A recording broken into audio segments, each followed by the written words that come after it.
안녕하세요, 짠나입니다. 오늘 여러분들과 함께 알아볼 내용은 지금 이 내용인데, 지금 이 세제 개편안 안에는 부동산뿐만 아니라 사회 전반적으로 많은 법안들이 바뀌는 것을 포함되고 있습니다. 그래서 그 중에서 우리와 연관이 있는 법안들은 어떤 게 바뀌는지 한번 살펴보도록 할게요. 그래서 영상 보시기 전에 좋아요랑 구독 한번 부탁드릴게요. 먼저 해당 자료는 7월 21일에 정식적으로 발표된다는 점 알고 계시면 될 것 같아요. 그래서 지금 여기 안에 내용 중에 우리랑 관련 있는 부동산이나 아니면 직장인들한테 연관이 있는 세제가 바뀌는 부분들에 대해서 제가 설명드리도록 하겠습니다. 지금 이게 가장 임팩트가 큰 거겠죠. 뭐냐면 종부세를 개정을 한다고 합니다. 그래서 개정안을 보시면 다주택자 중과 제도를 드디어 폐지를 하네요. 기존 같은 경우는 2주택 이하랑 3주택 이상이 가격이 지금 2배 이상 차이가 났었죠. 이렇다 보니까 이 세율이 어마어마했습니다. 지금 여기서 보시면 1%밖에 안 늘어났는데 그게 무슨 큰 금액이냐라고 하실 수도 있지만, 지금 여기 보이시는 이런 구간에서 1%가 늘어나는 거는 거의 세금이 1,000만원에서 5,000만원 사이를 왔다 갔다 하기 때문에 정말 큰 금액이었어요. 근데 어쨌든 지금 보이시는 이런 다주택자 중과 제도를 폐지해버리고 이제부터는 과세 합산으로 해서 세율을 통일해버렸죠. 그리고 세율도 어떻게 보면 줄어들었습니다. 이쪽만 보시더라도 2주택 이하는 2.2%였는데 2%로 줄어든 거죠. 그래서 지금 여기 법안 같은 경우는 다주택자들한테는 정말 희소식이다 라고 알고 계시면 되고, 자 근데 여러분들 아시다시피 다주택자들 같은 경우는 이미 옛날에 전부 다 증여를 해버렸죠. 왜냐면 해당 법안이 나온 1년이나 2년 전 같은 경우는 이 증여하는 가격이랑 그 다음 종부세를 내는 금액이랑 서로 비교를 해서 적게 나오는 쪽으로 해서 전부 다 증여를 선택했고, 그 결과 전부 다 자식들한테 부가 대물림 됐었죠. 그래서 이거는 참고로 알고 계시면 되고, 그 다음 또 바뀐 게 뭐냐면 세부담 상한도 조정을 했습니다. 기존 같은 경우는 또 주택수에 따라서 150%, 300%까지 상한을 할 수 있도록 해준 거죠. 자, 작년에 내가 세금을 1,000만원 냈는데 이번 년에 3주택 이상이면 3,000만원까지 낼 수도 있다 이 말입니다. 그러니까 어떻게 보면 1년 사이에 세금이 2,000만원이나 늘어나다 보니까 이거는 조금 불합리한 상황이었죠. 그래서 이런 걸 폐지하고 그냥 전부 다 150%로 일괄 조정을 했습니다. 그래서 세부담의 급격한 증가 방지를 위해서 해당 법을 적용을 한 거고, 종부세 기본 공제 금액도 상향이 됐습니다. 자, 이번 법안에는 종부세 관련해서 정말 많은 법안들이 들어가 있는데, 기존 같은 경우는 기본 공제 금액이 1인당 6억 원이었다면 이거를 9억 원까지 바꿔주는 거죠.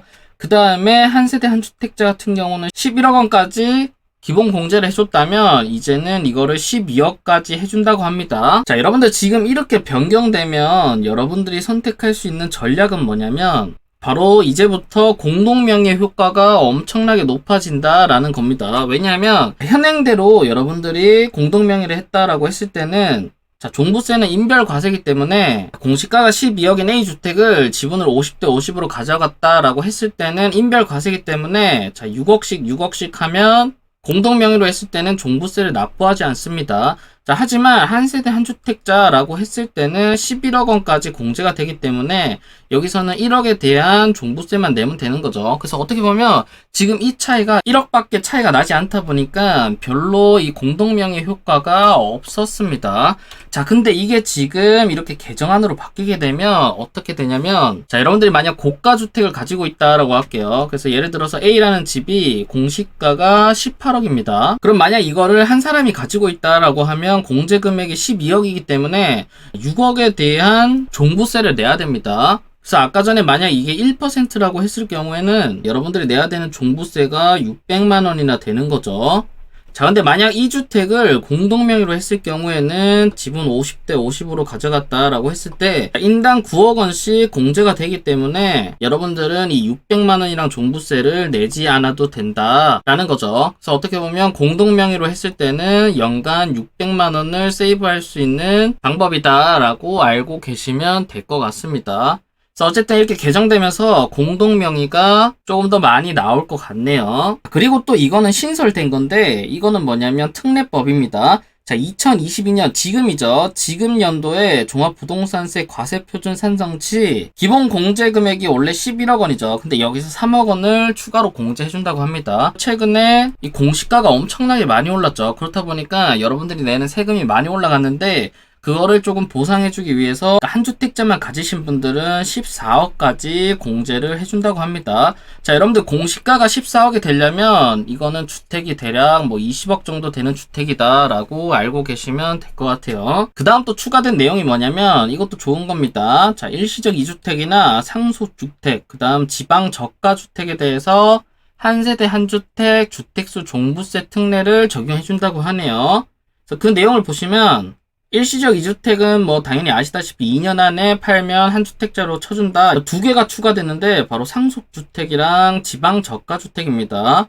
그래서 여러분들이 만약 한 주택을 가지고 있는 상태에서 상속으로 한 주택을 받은 경우 여러분들이 나중에 종부세를 낼 때 한 주택으로 봐주겠다 이거죠. 자, 아까 전에 여러분들 보셨다시피 한 주택 한 세대는 얼마까지 공제가 되는 거죠. 자, 12억까지 공제가 되고 인당 공제는 9억 원이었으니까 이게 3억까지 늘어나는 효과가 있습니다. 다만 여기서 저가주택이나 뭐 소액 지분을 가지고 있으면 뭐 5년이 경과돼도 상관없다고 하네요. 자, 다음 3번인데 이게 3번이 좀 좋을 것 같아요. 자, 한 세대 한 주택자가 지방의 저가주택을 함께 보유하고 있는 경우는 원래는 뭐 2주택으로 무조건 쳤었죠. 근데 이것도 2주택으로 안 치고 자, 공시가 3억 이하랑 플러스 수도권 및 광역시, 특별자치시가 아닌 지역 소재 주택을 가지고 있는 경우 지금 이런 경우는 여러분들이 종부세를 할 때 12억까지 해준다고 합니다. 자, 다만 여러분들 아셔야 될 게 이 공시가는 합산해서 과세를 하니까 이건 알고 계시면 될 것 같아요. 다만 아까 보신 것처럼 9억에서 12억까지 늘어난다. 이것만 알고 계시면 될 것 같고 자, 여러분들 지금 이 3번을 보시면 많이 연관되는 게 보이시죠? 그게 뭐냐면 바로 공시가 1억 미만 그러니까 1억 미만 아파트를 투자하신 분들 이런 분들은 여기에 전부 다 적용이 되겠죠. 그래서 지금 이 내용도 어떻게 보면 상당히 좋은 내용이다 라고 알고 계시면 될 것 같아요. 자, 그 다음 주택 임대소득 과세의 고가주택 기준 인상인데 자, 기존에는 9억 이상 초과였는데 이게 12억 초과로 바뀌었고 그 다음 소형주택 임대사업자 세액 감면도 지금 2022년 이번 년까지였는데 이거를 25년까지 연장을 해준다고 합니다. 그래서 이거는 여러분들이 알고 계시면 되지만 어쨌든 임대사업자는 현재 아파트는 안 된다 라고 알고 계시면 될 것 같아요. 그 다음 바뀌는 내용은 지금 이 내용인데 자, 이거는 개인적으로 조금 안타깝네요. 왜냐면 실제로 지금 이 법 같은 경우는 여러분들이 하나의 절세 방법으로 잘 사용하고 있던 건데 지금 이게 기간이 늘어나면서 아마 사용하기 힘들 걸로 보입니다. 그래서 어떤 내용인지 한번 보시면 바로 양도소득세 2월 과세 제도 합리화라고 해서 바뀌는 거는 이 5년에서 10년밖에 없습니다. 근데 이게 정말 큰 내용인데 간단하게 얘기하면 배우자 또는 직계 존비속에게 증여받은 부동산 등을 증여일로부터 5년 이내에 양도할 경우에는 이 증여받을 때의 시세가 아니라 처음 취득할 때 금액으로 하는 2월 과세를 적용한다고 합니다. 간단하게 설명드리면 자, A와 B라는 사람은 부부입니다. 근데 부부끼리는 얼마까지 공제가 가능하죠? 6억 원까지 10년 동안 비과세가 발생합니다. 그래서 이걸 이용해서 원래 절세를 어떻게 했냐면 만약 A라는 사람이 기존에 3억 원에 취득을 해서 6억 원짜리 C라는 아파트를 가지고 있었어요. 자, 이 B라는 사람도 3억에 취득을 해서 지금 현재 6억짜리 아파트 D를 가지고 있습니다. 그러면 이거를 원래 양도를 하면 이제 양도세가 3억이나 해서 많이 나오겠죠. 근데 이거를 절세를 어떻게 하냐면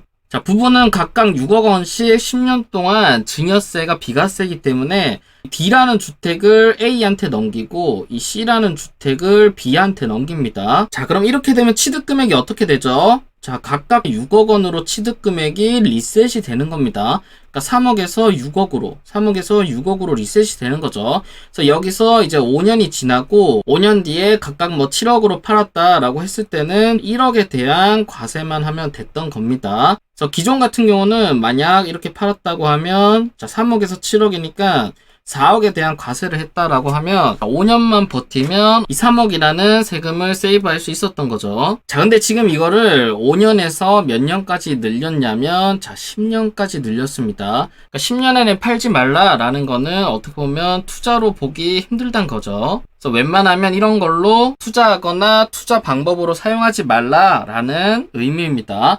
여기 개정 이유도 배우자 등 증여를 통한 양도세 회피 방지 여기 또 양도세 회피 방지라고 적혀있죠. 그래서 이게 지금 10년으로 늘어나게 되면 아마 실제로 여기 보이시는 이 방법을 사용하시는 분들은 아마 많이 줄어들 걸로 보입니다. 부동산 법인이랑 관련 있는 법안 내용인데 우선 바뀐 내용을 보시면 기존 같은 경우는 2억 이하는 10%, 2억에서 200억까지는 20%였는데 지금 이게 어떻게 바뀌었냐면 5억 이하를 10%로 해주는 걸로 바뀌었습니다. 그러니까 어떻게 보면 상당히 좋은 거죠. 근데 부동산업에서는 별로 안 좋은 게 지금 여기다 조건을 걸어놨습니다. 다음 요건을 모두 갖춘 중소나 중견기업은 10% 특례세율을 제외한다고 하는 거죠. 그러니까 한마디로 여기 보이시는 20%를 적용을 한다는 건데 그 두 개 조건이 뭐냐면 지배주주가 50% 초과 지분을 보유하고 있고 부동산 임대업으로 들어오는 수입이 매출액의 50% 이상인 경우는 제외를 한다고 합니다. 한마디로 오로지 부동산으로 돈을 벌고 거의 대부분 포함되는 1인 법인이나 2인 법인 이런 경우는 50% 초과 지분을 가지고 있겠죠. 이런 경우는 법인세 20%를 내고 그 이외에는 5억까지 상한선을 올려준 거죠. 그래서 부동산업만 아니면 상당히 좋은 법안이고 이거는 어떻게 보면 부동산업만 타켓으로 놓고 이렇게 법안을 변경한 거겠죠. 그래서 이것도 알고 계시면 되고 그 다음 월세 세액 공제율이 상향됐습니다. 기존에는 10%에서 12%인데 자 이번에는 12%에서 15%로 늘어났습니다. 자 이건 좋은 점인데 다만 좀 아쉬운 게 한도도 늘어났으면 좋았지 않나 라고 생각이 드는데 어쨌든 퍼센트는 올라갔다 라고 알고 계시면 될 것 같고 그 다음 또 좋은 게 뭐냐면 임차 차입급 원리금 상한액 소득공제 한도가 상향이 된 거죠. 기존 같은 경우는 300만원까지만 됐다라고 하면 이제는 400만원까지 여러분들이 연말정산할 때 소득공제를 받을 수 있다라고 알고 계시면 될 것 같아요. 그래서 여러분들이 이 내용도 알고 계시면 좋을 것 같아요. 그 다음은 뭐냐면 직장인들한테 중요한 과세표준이죠. 이거 제가 얼마 전에 영상 찍었는데 자 이게 지금 변경이 됐는데 솔직히 개인적으로 너무 조금 변경됐습니다. 솔직히 이 세율 정도는 줄여줄 줄 알았는데 확실히 현재 들어오고 있는 이 세수를 포기하기는 힘들었던 거죠. 그래서 어느 정도까지 양보를 했냐면 기존에는 1200만원 이하인데 이거를 고작 200만원만 늘려주고 자 이것도 원래 기존에는 4600만원인데 이거를 5000만원까지 밖에 안 올렸습니다. 제가 볼 때는 큰 의미가 있나 라고 싶을 정도의 과세표준 조정이다 라고 알고 계시면 될 것 같아요. 당연히 여기 사이에 끼신 분들은 어느 정도 혜택을 받겠지만 제가 볼 때는 이 차이는 그렇게 크지 않을 걸로 보입니다. 그 다음 바뀌는 거는 자 주식 쪽도 한번 얘기를 드려보면 예전부터 말 많았던 이 대주주의 기준이 드디어 완화가 됐네요. 자, 기존 같은 경우는 지분을 이 정도만 가지고 있어도 대주주고 보유금액도 10억 원 가지고 있으면 고시를 해야 되고 그랬던 거죠. 근데 이게 지금 지분율 같은 경우는 삭제가 되고 보유금액도 100억 원까지 늘어나다 보니까 어떻게 보면 투자하는 데는 훨씬 용이해진 거죠. 그 다음 또 더 좋은 게 이 범위가 바뀌었습니다. 기존에는 본인 및 기타 주주까지 합산 즉 부모나 자식, 배우자나 이런 관계도 전부 다 합산했다라고 하면 이제는 본인만 가지고 얘기를 하는 거죠. 어쨌든 기준이 완화됐다라고 알고 계시면 되고 다만 한 가지 아쉬운 거는 이 증권거래세 인하 같은 경우는 더 안 좋아졌어요. 지금 현재 기준으로는 내년에는 코스피는 0%, 코스닥은 0.15%로 이미 정해져 있는 사실인데 자 이거를 조금 밀어버렸습니다. 내년에는 0.05%, 0.2% 이렇게 새로운 구간을 만들고 2025년부터 없어지는 걸로 만들었죠. 그래서 이것도 알고 계시면 되고 그 다음 이 내용은 이 비트코인 투자하시는 분들한테는 정말 희소식이죠. 자 여러분들 예전에 아시겠지만 이 가상자산을 과세한다 라고 이렇게 발표가 났을 때 그때 당시 가상자산의 시세가 엄청나게 떨어졌었죠. 왜냐면 갑자기 세금을 걷는다 라고 하니까요. 그때도 정부 입장이 조금 말이 안 됐었던 게 가상자산이라고 불리는 이 비트코인을 자산이라고 인정 안 한다 라고 했으면서 사실상 이렇게 과세는 한다 라고 하니까 사람들이 정말 말이 많았었죠. 근데 어쨌든 이 비트코인에 대한 과세를 원래는 2023년부터 하기로 했었는데 자 이거를 2년 동안 미뤘습니다. 자 미룬 거는 정말 다행이긴 한데 자 여기에 또 새로운 법이 또 하나 신설이 됐어요. 그래서 이게 뭐냐면 가상자산 거래 내역 등 제출 의무 부과라는 게 생겼습니다. 자 지금 이 두 개 법안으로 알 수 있는 건 뭐냐면 자 가장 첫 번째로 먼저 자료부터 수집해보겠다라는 의도가 깔려있는 거죠. 우선 2년 동안 좀 자료를 수집해보고 이게 과세 구간이 얼마나 되는지 수익이 얼마나 되는지 좀 이런 거를 자체적으로 분석을 한 다음에 그 뒤에 이렇게 과세를 하겠다는 겁니다. 즉 제가 볼 때는 언젠가는 비트코인이나 이런 것도 전부 다 과세가 들어갈 것 같아요. 자, 지금 같은 경우는 어쨌든 세금 한 푼 안 내고 있는 무법 지역인 거죠. 그 다음 또 바뀐 건 뭐냐면 이건 좀 안 좋게 바뀌었습니다. 자, 근로소득세액공제 한도 축소인데 아까 전에 보시면 과세 표준을 조정했었는데 이 조정한 구간도 보시면 8,800만 원 이하 구간만 조정을 해줬었죠. 자, 그러면 지금 이 내용은 뭐냐면 고액 소득자들한테는 세액공제를 줄이겠다는 내용입니다. 그러니까 한마디로 1억 이상 고소득자들한테는 이제 세액공제나 이런 혜택들을 좀 줄이고 여기 밑에 구간인 사람들한테는 혜택을 조금 더 주자라는 마인드인 거죠. 자, 여기 내용을 보시면 기존 같은 경우는 7천만 원 초과도 어쨌든 50만 원까지는 여러분들이 세액공제를 받을 수 있었다라고 하면 자, 이제부터 1억 2천만 원 초과하시는 분들은 아무리 많이 받아도 20만 원까지 밖에 못 받는다라고 알고 계시면 될 것 같아요.